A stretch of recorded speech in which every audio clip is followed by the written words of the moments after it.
Tarixin dərinliklərində adını çox da eşitmədiyimiz, amma inanılmaz bir mübarizə aparan bir krallıq var. Bu, iki nəhəng imperiyanın iki alovun arasında qalan və sadəcə var olmaq üçün hər gün döyüşən Mannanın hekayəsidir. Gəlin elə bu sualla başlayaq. Bir anlıq təsəvvür edin. Bir tərəfdən bir imperiya, digər tərəfdən başqası. Hər ikisi də sizin torpaqlarınızı istəyir. Sərvətləriniz talanır, insanlar kölə aparılır. Belə bir xaosun içində bir-biri ilə didişən xırda vilayətlərdən necə vahid bir dövlət, bir millət yaratmaq olar? Bax, Mannanın bütün hekayəsi elə bu sualın cavabıdır. Mannanın necə yarandığını başa düşmək üçün gəlin əvvəlcə onun mövcud olduğu o təhlükəli mühitə baxaq. Bəli, krallıq sözün əsl mənasında iki od arasında qalmışdı. Vəziyyət bundan da gərgin ola bilməzdi, deyilmi? Bir tərəfdə qəddar hərbi maşını ilə tanınan Assuriya, digər tərəfdə isə dağların hakimi, güclü Urartu. Manna isə bu iki alovun tam ortasında yaranmalı idi. Çünki hər iki imperiya onun bərəkətli torpaqlarına, zəngin sərvətlərinə göz dikmişdi. Manna yaranmamışdan əvvəl bu torpaqlarda demək olar ki, tam bir xaos hökmü sürüydü. Xırda-xırda vilayətlər nəhəng Assuriya orduları qarşısında tamamilə aciz idi. Bu dağıdıcı basqınlar o həddə çatdı ki, yerli hakimlər artıq başa düşdülər. Ya birləşəcəklər, ya da bir-bir yox olub gedəcəklər. Yəni Manna istəyərək deyil, məcburiyyətdən, sırf sağ qalmaq üçün doğuldu. Və bax, elə bu ölüm-dilim mübarizəsi şəraitində Manna adlı yeni bir güc tarix səhnəsinə çıxdı. İndi gəlin görək, bu yüksəliş necə baş verdi? Manna əslində sadəcə bir krallıq deyildi. O, bir növ sağ qalmaq üçün qurulmuş hərbi siyasi bir pakt idi. Urmiya gölü ətrafındakı o xırda vilayətlər anladılar ki, onların tək gücü birliklərindədir və bu birlik onlara 200 ildən çox müstəqilliklərini qorumağa imkan verdi. Tarixi mənbələr də bu yüksəlişi təsdiqləyir. Baxın, eramızdan əvvəl 843-cü ildə Assuriya kralı artıq öz yazılarında Manna adlı bir güclə qarşılaşdığını qeyd edir. Cəmi 14 il sonra isə ilk Manna hökmdarı Udakinin adı çəkilir. Bu nə deməkdir? Bu o deməkdir ki, Manna artıq sadəcə bir ittifaq yox, qonşularının ciddiyə aldığı bir hökmdarı olan real bir regional oyunçuya çevrilib. Amma Mannanı sadəcə bir müdafiə ittifaqından güclü, mərkəzləşmiş bir dövlətə çevirən adam hökmdar İranzu oldu. Onun stratejiyası həqiqətən də əsl böyük oyun idi. Təsəvvür edin, İranzu taxta çıxanda qarşısında iki nəhəng problem var idi. Ölkənin içində bəzi vilayət başçıları hələ də müstəqil hərəkət etmək istəyirdi.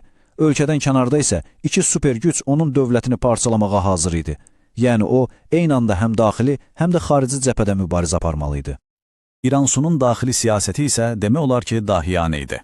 O, özbaşına hərəkət edən yerli hakimlərin gücünü qırdı, onların yerinə birbaşa özünə, yəni mərkəzə tabi olan canişinlər tayin etdi.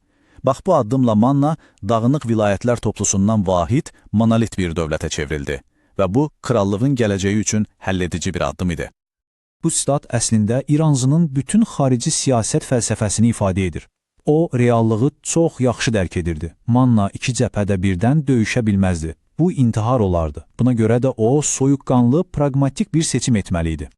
Və o, bu seçimi etdi. Bu, sadə formul onun strateji qərarını mükəmməl şəkildə göstərir. İranzu oturdu və düşündü.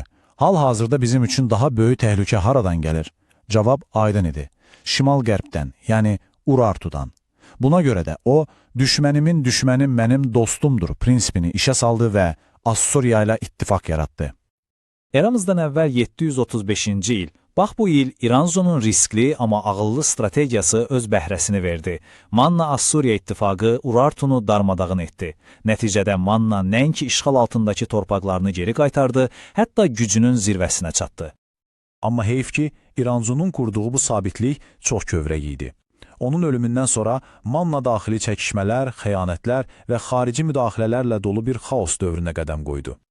Və hadisələr inanılmaz sürətlə cəryan edir. Hər şey bir göz qırpımında alt-üst olur. Atasının siyasətini davam etdirən Aza sui-qəsdlə öldürülür. Onun qardaşı Ullusunu isə taxtını qorumaq üçün dərhal dünənki düşmən cəbhəsinə, yəni Urartunun tərəfinə keçir.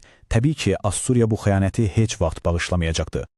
Amma işin ən maraqlı tərəfi odur ki, Assuriya kralı 2. Sargon Ullusunu edam etmir. Çünki o, başa düşür ki, Mannada özünə sadiq, amma qorxmuş bir hökmdar saxlamaq, bütün regionu yenidən qarışdırmaqdan daha zərfəlidir. Ullusunu dərsini alır, Assuriya ilə yenidən ittifaq qurur və eramızdan əvvəl 714-cü ildə bu ittifaq Urartunu tamamilə darmadağın edir.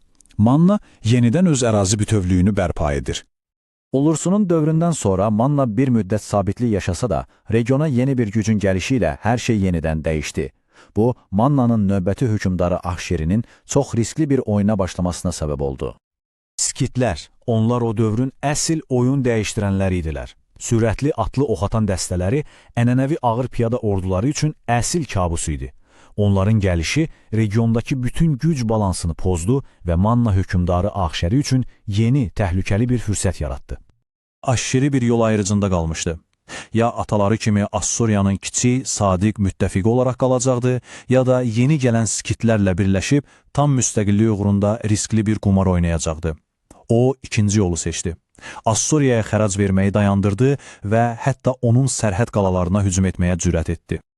Amma Ahşerinin qumarı alınmadı. Çünki o, çox vacib bir şeyi unutmuşdu. Assuriya təkcə ordudan ibarət deyildi. Assuriya həm də hiləgər diplomatiya deməkdir. Kral Aşşurbanipal skitlərlə döyüşmək əvəzinə onlara qiymətli hədiyyələr göndərərək neytrallıqlarını demək olar ki, satın aldı. Nəticədə Ahşeri güclü Assuriya ordusu qarşısında tək qaldı və eramızdan əvvəl 650-ci ildə darmadağın edildi. Bu ağır məğlubiyyət əslində Mannanın sonunun başlanğıcı oldu. İndi gəlin bu krallığın son 10 illiklərinə və onun bizə qoyduğu mirasa nəzər salaq. Görürsünüz, beynəlxalq siyasətdə sədaqət bəzən ölümcül ola bilir. Ahşerinin oğlu Ualli Assuriya ilə ittifaqı bərpa etsə də artıq çox gec idi.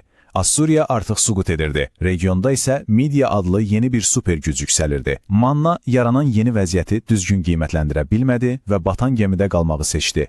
Nəticə isə faciəvi oldu. Assuriya məhv olduqdan qısa müddət sonra eramızdan əvvəl 590-cı ildə Midiya Mannanın varlığına son qoydu. Bəli, Mannanın hekayəsi məğlubiyyətlə bitir, amma onun mirası yaşayır. Çünki Manna bu torpaqlarda qurulan ilk böyük, mərkəzləşdirilmiş dövlət idi.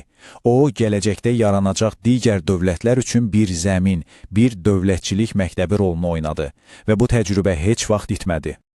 Və gəlin, bu hekayəni bir sualla bitirək. Əgər Manna o son anda Assuriyanı atıb, yüksələn Midiya ilə ittifaq qursaydı, bugün Yaxın Şərqin xəritəsi və bəlkə də tarixi fərqli ola bilərdimi? Bəzən kiçik bir dövlətin verdiyi tək bir qərar bütün bir regionun taleyini dəyişə bilər.